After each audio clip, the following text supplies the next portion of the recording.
If you buy a country block and it just happens to have a couple of railway carriages sitting on it, for most people the last thing that they would do is look at those carriages and say, I'm going to live in those. But Mandy did, and 8 years later her restoration project has turned into a fabulous home. I'm very excited to share this place with you.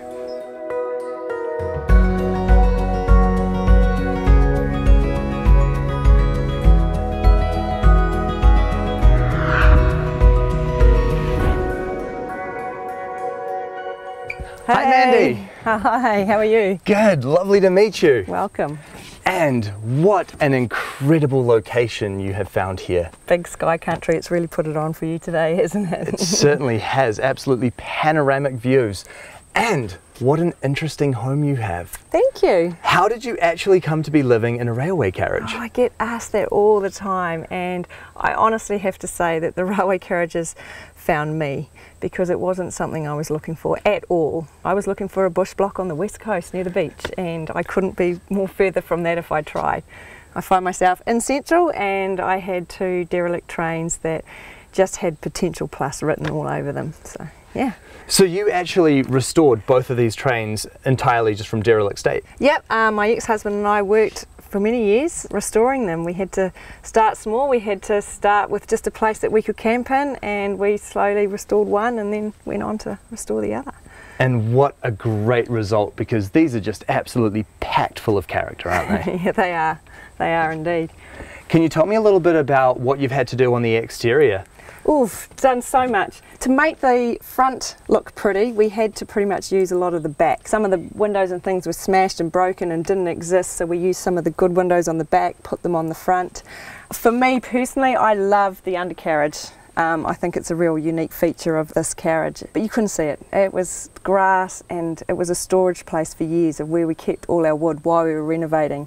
So a very recent thing for me was to get into there, clear it with the help of some friends, because I don't like spiders, and then put all the gravel in and really make a feature of the undercarriage, because it shows what it is. Because when you've got such history that's just tied into a structure, it's such a shame to just hide it, isn't it? Oh, absolutely, absolutely. It had to be shown, for sure. And I can't help but notice your bathtub. I bet that gets a lot of use. Oh, not as much use as I would like, but yes, it's in a sensational spot. Water here is a bit of an issue, right. So I have to choose very carefully when I want to take the bath. But we're in big sky country. The stars here are just phenomenal, so I love it.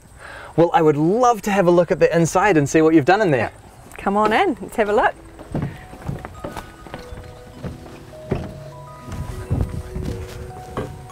Oh, this is lovely. It has just as much character on the inside as it does on the exterior, doesn't it? Yeah, it does. It does.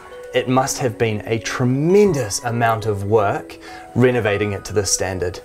It has taken a tremendous amount of work indeed. Blood, sweat, tears, absolutely everything. So when you first started this project, this was just an empty passenger carriage? Pretty much, full of a lot of crap and a lot of damp.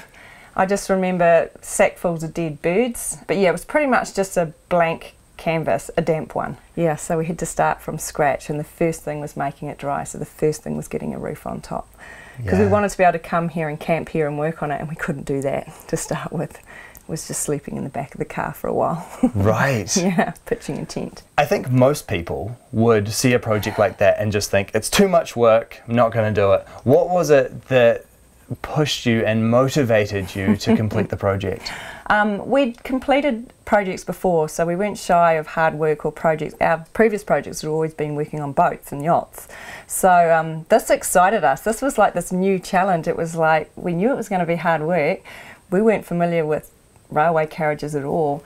We loved old things, and we loved bringing life to old things, and we were excited by this right from the start, despite everyone thinking we were crazy. So tell me a little bit about how you've laid out the interior space. That took a while to sort of figure out in our heads how we want it, because the back wall was so rotten. Initially we had ideas of blowing it out and, you know, doing different things, but we really wanted to try and stick with the original shape and form of the carriage. So in the end we had to lose some windows, so we decided we were going to lose it down that end, and that would be the kitchen. We didn't need windows from the kitchen, so we used windows from that end to make good the front. We did have that existing wall there, didn't have a door at the time, so it made sense that that was the bedroom. We found a door, and then we decided to put in a little ensuite, and we didn't know if it could happen, but again, with our background in yachts, small spaces, it had to happen. There was no reason why it couldn't happen. So we found some old timber from under the trains, and I sourced some old doors, and we made the little ensuite happen. So yeah, bedroom, ensuite, lounge, kitchen. The tin roof, oh, that was up for debate for a long time. The tin was so rusted and it was so patchy, we just didn't think it could be saved. But I just remember hours of my arms up here just dying, shaking, trying to fill all the gaps, and it's turned out really good. Yeah. And I'm really pleased. I'm really proud of the tin roof that we saved. It's not very flash, but she's original all the way. But yeah, a lot of time spent sanding in here. This used to all be painted, and so we sanded and scraped. But we didn't scrape and sand right back to nothing, because we really wanted it to tell its story. So we wanted to have, you know, the numbers that told what seat you were sitting in, and we wanted the watermarks because that was part of her history. She was a sinking ship for a while there. There's even a cute little wee spot over on the wall here where someone's marked how many trips they were making on the train. I thought that was really cute. That's really cute. So we sanded and got it back to wood, but we didn't sand it back to pristine. We didn't want pristine. We wanted her to tell her story. Do you know what year the train is? I have no idea. No idea? Fair enough. No idea. Don't know a lot of history about it, but when we were scraping back the paint, we scraped back the old sign up there above the door. So one day when I've got time, I'm hoping I'll be able to research and find a bit more information about the carriage. So yeah, we were a bit disappointed to see that she was only second class though, if you look at the sign up there. Well, she's first class now, so that's all that matters. Oh, nice, nice. There you go. We'll go with that. And then tell me about your kitchen. The kitchen, that's quite funny because I'm not much of a cook, so I don't spend a lot of time in the kitchen. The kitchen was, again, a trade me find, and we liked the colour, and everything was sort of built around the kitchen. I like the butler sink as well. It is and the very brass. nice. Yeah, it just spoke to us and said buy me, and so that's what I did. So yep, built around the kitchen, have a lovely gas oven which works really well. And so is this from the original train as well? No, I did bring in a few little knickknacks. That's from another carriage, that one. This carriage obviously didn't go from Tikiwari to Taihape. This was based in Central, so this carriage would have done the run from Dunedin through to Alex. And then your lounge space, so cozy, and that fire is just gorgeous. The fire! Yes, it's what makes this a home, I think. Everything revolves around that fire, and that fire is the difference between surviving here in winter and not. We actually thought that in this space we'd need 2 fireplaces. Saw that, loved it, got it, and then was super excited that it worked so well, and we realised that we didn't actually need a second fireplace, so it's just amazing. It's a hub. And then can you tell me what you've done down the other end? Oh sure, come down here. So this here, quite proud of this. This is the little ensuite. Yeah, so in here we have everything except for a little toilet. So having removed the toilet from the caboose, what are you doing for a toilet here now? I've got a long drop toilet just outside. Very exciting time when we finally had water, and finally had hot water, because we'd spent 3 years just swimming down at the local river hole, so it was very exciting. Fair enough, because until you have a hot shower, you're really just camping, aren't you? Yep, absolutely. I think that was what defined this becoming a home and it becoming real. We could live here. We could live here. We could do this. And then your bedroom's through here? Yep, come on through. This is so cozy. Yeah, my little cave. When you wake up in this location, you must just have the most incredible feeling of accomplishment in what you've done here. Wow. Yes, well, coming up here, I never fail to sleep. I come up here and just sleep and love it and wake up, and yeah, it's fantastic. So tell me a little bit about what you've done here in the bedroom. I really think this was probably the worst room. This at some point was an old kitchen or something, and it was just disgusting, this room. So this was actually the first room we finished because we needed that little camping space in this wet place, so we worked on this first to make this our little place to camp, and it was very exciting when we finally achieved that. How do you find storage here? Do you have enough room to store everything you need? Yeah, generally. Down in my other carriage, the queen bed that's been built in, we've got secret storage under there. But storage is not bad.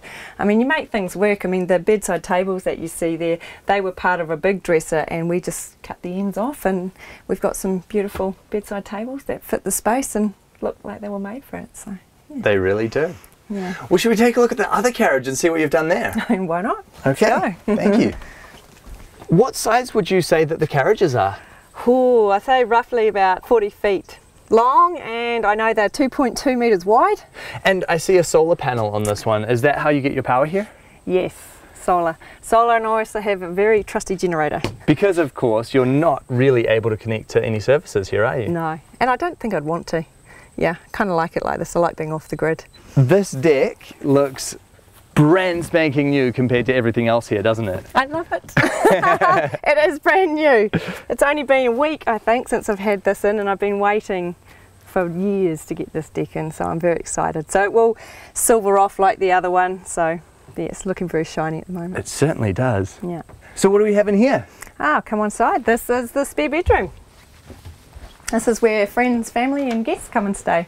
And how fortunate to have this little bit of extra space, because there wouldn't really be anywhere to put anyone in that one, but having this just gives you that option, doesn't it? It's such a bonus, and I love the fact that not only is it two carriages, but they're two different carriages as well. You've got the passenger carriage and then you've got the goods carriage, and they both have completely different characters and quirks about them. And this was the really good storage under the bed that you were talking about. Ah, it is too, yes. We had this vision that we wanted to have this, and so I had to find the piece that would fit, and so these are actually old drawers. They only go back to here, and then beyond that is secret storage space underneath.